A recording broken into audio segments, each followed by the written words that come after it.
الحمد للہ الحمد للہ وکفى وسلام علی عبادہ الذین اصطفى اما بعد فاعوذ باللہ من الشیطان الرجیم بسم اللہ الرحمن الرحیم الف لام میم ذالک الکتاب لا ریب فیہ ھدی للمتقین الذین یؤمنون بالغیب ویقیمون الصلاة ومما رزقناہم ینفقون والذین یؤمنون بما انزل الیک وما انزل من قبلک وبالآخرۃ هم یوقنون او کما قال النبی صلی اللہ علیہ وسلم خیرکم من تعلم القرآن وعلمہ قال النبی صلی اللہ علیہ وسلم لا یؤمن احدکم حتی اکون احب الیہ من والدہ وولدہ والناس اجمعین صدق اللہ وصدق رسولہ النبی الکریم ونحن علی ذلک من الشاہدین والشاکرین والحمد للہ رب العالمین۔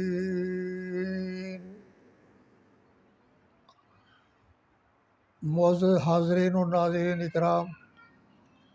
السلام علیکم ورحمۃ اللہ وبرکاتہ۔ قرآن مجید کا یہ پہلا صفحہ میں کھولا ہے اور اس کی چند آیاتیں آپ کے سامنے میں نے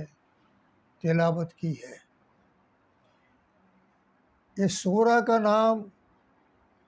سورۃ البقرہ ہے، جس کے اندر ایک مخصوص نظریے کا اور اس مخصوص عقیدے کا اظہار کیا گیا ہے، اور اس کے بارے میں قرآن مجید نے بڑی تشریح، وضاحت اور تفصیل کے ساتھ اس کو بیان کیا ہے۔ وہ یہ تھا کہ خاندان بنی اسرائیل کے ہاں گائے کی پوجا ہوتی تھی، گائے کی پرستش ہوتی تھی، گائے کو مقدم سمجھتے تھے اور بڑا مقدس سمجھ کر، متبرک سمجھ کر اس کی پرستش کرتے تھے۔ تو اللہ نے اس صورت کے اندر اس واقعے کا ذکر کیا کہ ان تذبحوا بقرہ، ان کو حکم دیا کہ اس کو ذبح کرو۔ آپ سن کر حیران ہوں گے کہ جس قوم کا یہ نظریہ بن جائے کہ گو ماتا ہے، گو حاجت روا ہے، گو مشکل کشا ہے، اور گو کے اوپر ایک نظریہ رکھ کے چلے، حتیٰ کہ جہالت کی انتہا یہاں تک ہوگی کہ آج عام طور پر دیکھا گیا ہے، سنا گیا ہے کہ کہتے ہیں زمین جو ہے یہ بھی گائے کے اوپر رکھی ہوئی ہے، یعنی اس حد تک پہنچ گئی یہ نظریہ۔ تو اللہ نے ان کو حکم دیا کہ ذبح کرو۔ کیوں کرو؟ محض اس لیے تاکہ ان کو سبق مل جائے، نصیحت حاصل ہو، عبرت مل جائے کہ آیا جس کو ہم اپنے ہاتھ سے ذبح کر رہے ہیں، جو اپنی جان کی حفاظت نہیں کر سکتے، اپنی جان کو محفوظ نہیں کر سکتے، اپنے آپ کو نہیں بچا سکتے، وہ ہمارے نفع کے یا نقصان کے مالک مختار یا ہمارے حاجت روا اور مشکل کشا کیسے ہو سکتے ہیں؟ تو اللہ نے اس صورت کو اس واقعے کے ساتھ منسلک کیا اور اسی کو بیان کرنے کی وجہ سے اس صورت کا نام سورۃ البقرہ رکھا ہے۔ اس کی وجہ تسمیہ جو ہے وہ یہی ہے۔ اس کے بعد ذالک الکتاب کہا گیا ہے، کہا کہ یہ ایک کتاب ہے۔ کتاب اوراق کا نام نہیں، کتاب اجزاء کا نام نہیں، کتاب ایک مجموعے کا نام ہے۔ اگر یہ کتاب نہ ہوتی اور جناب محمد الرسول اللہ صلی اللہ علیہ وسلم کے زمانہ منورہ میں مدینہ منورہ کے اندر اس کی کتابت نہ کی جاتی، نہ لکھا جاتا، اور نہ اس کو حفظ کرایا جاتا، نہ اس کو پڑھایا جاتا، نہ سکھایا جاتا، نہ اس کو بیان کیا جاتا، تو کیسے کہا جا سکتا کہ ذالک یہ کتاب ہے؟ تو یہ کتاب ہے، تو اس لحاظ سے کہا گیا کہ یہ ایک کتاب ہے۔ لیکن آج دنیا کے اندر بین الاقوامی سطح پر ہر جگہ یہ آواز آ رہی ہے کہ قرآن استغفر اللہ معاذ اللہ ثم معاذ اللہ ایک مجمل کتاب ہے، مفصل نہیں ہے، ایک مبہم کتاب ہے، یہ دوسری کتابوں کی محتاج ہے۔ جب تک دوسری کتابیں اس کی تعویل نہ کریں، تشریح نہ کریں، توجیہ نہ کریں، معنی نہ بتائیں، مفہوم نہ بتائیں، اس وقت قرآن ہمیں سمجھ نہیں آتا ہے۔ حالانکہ یہ بات قرآن کے آئینے کے اندر دیکھا جائے اور قرآن کے سیاق و سباق کو دیکھا جائے، پڑھا جائے، تو پتہ چلتا کہ یہ بات غلط ہے، بے بنیاد ہے۔ قرآن مبہم نہیں ہے، قرآن مجمل نہیں ہے، قرآن مفصل کتاب ہے، اور قرآن باقاعدہ ایک جمع شدہ مجموعے کا نام ہے، بلکہ اس کی جمع کرنے کی ضمانت اور گارنٹی جو ہے وہ تو اللہ نے خود دی ہے، کہا کہ ان علینا جمعہ و قرآنہ، کہیں کہا کہ ثم ان علینا بیانہ۔ میرے پیغمبر علیہ السلام آپ قرآن بیان کرتے ہیں، پڑھتے ہیں، تیز تیز پڑھتے ہیں، آپ آہستہ آہستہ پڑھیں، رک رک کے پڑھیں، سمجھ کے پڑھیں، تدبر سے پڑھیں، دھیان سے پڑھیں، تفکر سے پڑھیں، تاکہ آگے سننے والوں کو، سمجھنے والوں کو، جن کو آپ بیان کر رہے ہیں، سمجھ سکیں اور اس پر عمل پیرا ہو سکیں۔ آج کے دور میں اگر دیکھا جائے تو دنیا میں ایک بہت بڑا فساد، بہت بڑا فتنہ اٹھا ہوا ہے، جو فتنہ انکار قرآن کے نام پر چل رہا ہے۔ یہ ساری تحریکیں اور سارے من حیث المجموع جتنے بھی میں نے عنوانات رکھے ہیں کہ یہ مبہم کہتے ہیں، مجمل کہتے ہیں، یا بغیر تحریر کے کتاب کہتے ہیں کہ حضور کے بعد لکھی گئی ہے، یا حضرت عثمان نے لکھی ہے، یا فلاں دور میں لکھی گئی ہے، یہ ساری کہانیاں جو ہے یہ ایک باقاعدہ منظم طریقے سے، منظم انداز سے بیان کی گئی ہے، تاکہ قرآن کے اوپر سے اعتماد، یقین اور بھروسہ ختم ہو سکے۔ یہ جو فتنے کے لفظ میں نے استعمال کیا، یہ لفظ بہت ہی زیادہ سنگین جرم ہے اور بہت بڑا خطرناک لفظ استعمال ہوا ہے۔ الفتنۃ اشد من القتل، قرآن کہتا ہے کہ فتنہ قتل سے بھی زیادہ سنگین جرم ہے۔ حالانکہ قتل بھی ایک انسانیت کا قتل ہے اور بڑا سنگین جرم ہے، لیکن قرآن نے یہ بھی کہا کہ فتنہ قرآن کے بارے میں کہنا یہ بہت بڑا سنگین جرم اور گناہ کی بات ہے۔ تو اس لحاظ سے دیکھا جائے تو قرآن مجید نے شروع میں کھولتے ہی کہا کہ بھائی یہاں سے پڑھنا شروع کرو اور اعلان کرو کہ ذالک الکتاب، یہ کتاب ہے۔ تورات کتاب ہو سکتی ہے، انجیل کتاب ہو سکتی ہے، زبور کتاب ہو سکتی ہے، صحیفے کتاب ہو سکتے ہیں، تو کیا قرآن مجید ایک ایسی یتیم اور لاوارث کتاب ہے؟ یہ لا رہا ہے کتاب ہونے کے باوجود پھر بھی یہ کتاب نہیں ہو سکتی ہے؟ یہ کیسے ممکن ہو سکتا ہے؟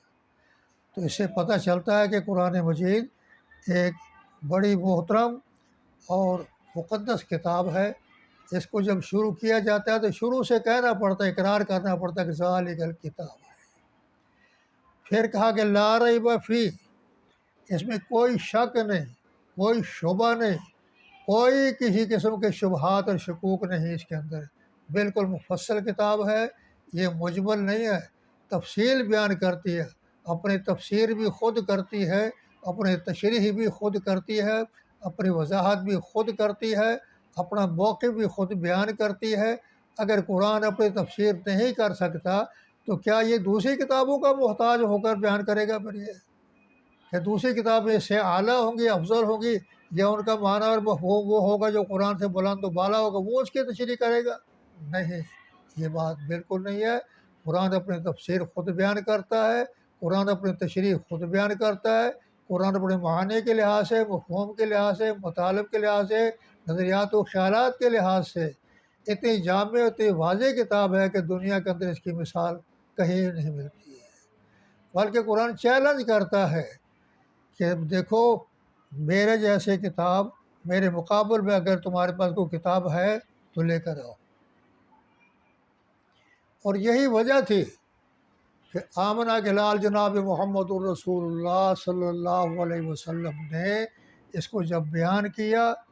تو مکہ مکرمہ میں ایک تہلکہ مچ گیا، کوہرام مچ گیا، شیطان کی صفوں میں ماتم شروع ہو گیا، حیران پریشان ہو گئے کہ یہ کیا ہے، یہ تو ہمارے یہاں پیدا ہوا ہے، بچہ تھا، آج جوان ہو گیا، 40 سال کی عمر ہو گئی، نبوت کا اعلان کرتا ہے، کہتا ہے میرے پاس وحی آتی ہے، قرآن آیا ہے اور قرآن کے اندر یہ چیزیں موجود ہے، لہٰذا میں بذریعہ وحی تم کو آگاہ اور متنبع کرنا چاہتا ہوں کہ یہ ذالک کتاب ہے۔ وہاں سے تحریکیں اٹھے، آپ کے خلاف منظم طریقے سے باضابطہ طور پر اٹھے۔ سب سے پہلے 360 پوجا کرنے والے بتوں کے پجاری جو تھے، مہنت جو تھے، گرو گھنٹال جو تھے، مجاور جو ان کے بنے ہوئے تھے، وہ کھڑے ہو گئے، انہوں نے مخالفت کی۔ پھر ایک دوسرا طبقہ کفار کا پیدا ہو گیا، جنہوں نے کہا کہ ہم اس قرآن کو مانتے نہیں ہیں سرے سے، نہ آپ کو رسول مانتے ہیں نہ قرآن مانتے ہیں۔ اللہ نے 2 تحریکوں کا ذکر کر دیا۔ پھر آپ 13 سال کے بعد مسلسل مکہ کے اندر 13 سال مقابلہ کرتے ہیں کفر کا، شرک کا اور 360 الہوں کے اور معبودوں کا، لیکن پھر کیا ہوا؟ معذور ہو کر، مجبور ہو کر قوم کے آگے بے بسی کے عالم میں آپ ہجرت کر کے مدینہ منورہ میں چلے گئے، جس کا پرانا نام یثرب تھا۔ آپ مدینہ ہجرت کر کے گئے، وہاں دیکھا تو وہاں تو بڑے بڑے اہل کتاب بیٹھے تھے آگے، بڑے بڑے مولوی، بڑے بڑے پیر، بڑے بڑے پادری، بڑے بڑے مہنت، بڑے بڑے گرو گھنٹال بیٹھے تھے۔ کوئی تورات والا ہے، کوئی زبور والا ہے، کوئی انجیل والا ہے، کوئی صحیفوں والا ہے، کوئی اپنی کتاب لے کے بیٹھا، کوئی اپنی کتاب لے کے بیٹھا ہے، ہر کوئی اپنی طرف دعوت دے رہا ہے کہ ادھر آؤ، میرے پاس آؤ گے تو جنت میں جاؤ گے، میرے پاس جاؤ گے تو سرخرو ہو جاؤ گے، میری بات مانو گے تو کامیاب ہو جاؤ گے، میرے پاس آؤ گے تو یہ مل جائے گا، میرے پاس آؤ گے تو وہ مل جائے گا، ہر کوئی دعوت دے رہا ہے۔ قرآن مجید نے اس کی وضاحت کی ہے، قالوا لن يدخل الجنة الا من كان هودا او نصارا، قالوا لن يدخل الجنة الا من كان هودا او نصارا۔ یہودی کہنے لگے کہ لوگوں جنت میں جانا ہے تو نصرانی بننا پڑے گا، عیسائی کہنے لگے نہیں بابا نصرانی بننا پڑے گا۔ ہر کوئی جنت کا ٹھیکیدار بن گیا، ہر کوئی جنت کا لمبردار بن گیا اور اپنے آپ کو کہنے لگا کہ میں جنتی ہوں اور میرا راستہ صحیح ہے، میں صراط مستقیم کے اوپر ہوں۔ اللہ پاک فرماتے ہیں میرے پیغمبر کی باتوں میں نہیں آنا، ان کے پیچھے نہیں چلنا، اس لیے کہ یہ کسی شکل بھی کسی قیمت بھی تیرے سے راضی نہیں ہوں گے۔ وَلَن تَرْضَىٰ عَنْكَ الْيَهُودُ وَالنَّصَارَىٰ حَتَّىٰ تَتَّبِعَ مِلَّتَهُمْ قُلْ إِنَّ هُدَى اللَّهِ هُوَ الْهُدَىٰ۔ یہ اس وقت تک راضی نہیں ہوں گے، اس وقت تک خوش نہیں ہوں گے جب تک آپ خود ان کا نظریہ قبول نہ کریں، ان کی ملت کو تسلیم کر لیں، ان جیسے بن جائیں تو پھر تو خوش ہو جائیں گے، لیکن آپ میری کتاب سنائیں گے اور کہیں گے ذالک الکتاب لا ریب فیہ، تو یہ ناراض ہو جائیں گے، بگڑ جائیں گے۔ حالانکہ آپس میں ایک دوسرے کے بھی خلاف، آپ کے بارے میں سارے اتفاق، سارے اتحادی جمع ہو گئے، سارے اختلافات بھول گئے، پرانی دشمنیاں نظر انداز کر دیں، لیکن آپ کا دامن پکڑنے کے لیے تیار نہیں، آپ کو یہاں سے نکالنے کے لیے ابھی سے تیاریاں شروع ہو گئی۔ مکے والوں سے بھی ساز باز کر رہے ہیں، دنیا والوں سے بھی ساز باز کر رہے ہیں، ہر قسم کے لوگوں سے تیاریاں ہو رہی ہیں، بلکہ اللہ پاک کہتے ہیں کہ میرے پیغمبر علیہ السلام ان کا اپنا تو یہ حال ہے، وقالت الیہود لیست النصارى علی شیء وقالت النصارى لیست الیہود علی شیء وهم یتلون الکتاب۔ یہ وہ لوگ ہیں کہ جو دعویٰ تو کرتے ہیں کہ ہم اہل کتاب ہیں، لیکن ایک دوسرے کی تکفیر بھی کرتے ہیں۔ یہودی کہتے ہیں عیسائیوں کا دین کوئی نہیں، عیسائی کہتے ہیں یہودیوں کا دین کوئی نہیں، ان کی کتاب غلط ہے، ان کی کتاب غلط ہے۔ تو اللہ پاک نے فرمایا کہ میرے پیغمبر علیہ الصلوۃ والسلام ان سے کہہ دیجئے کہ لوگو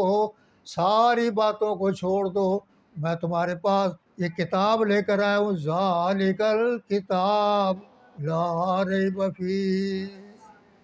یہ وہ کتاب ہے۔ اگر موسیٰ بھی زندہ ہوتا، لو کان موسیٰ حیا، اگر میرا پیغمبر موسیٰ علیہ السلام بھی زندہ ہوتا تو کیا کرتا ہے، الا اتباعی، میری اتباع کرتا، میرے پیچھے چلتا، میرے نقش قدم پہ چلتا، میری کتاب کی تلاوت کرتا، میرے قرآن کو پڑھتا۔ حتیٰ کہ جو اہل کتاب ہے جن کو ہم نے تورات دی ہے، انجیل دی ہے، زبور دی ہے، الذین آتیناہم الکتاب یتلونہ حق تلاوتہ اولئک یؤمنون بہ ومن یکفر بہ فاولئک هم الکافرون۔ یہ سارے کے سارے لوگ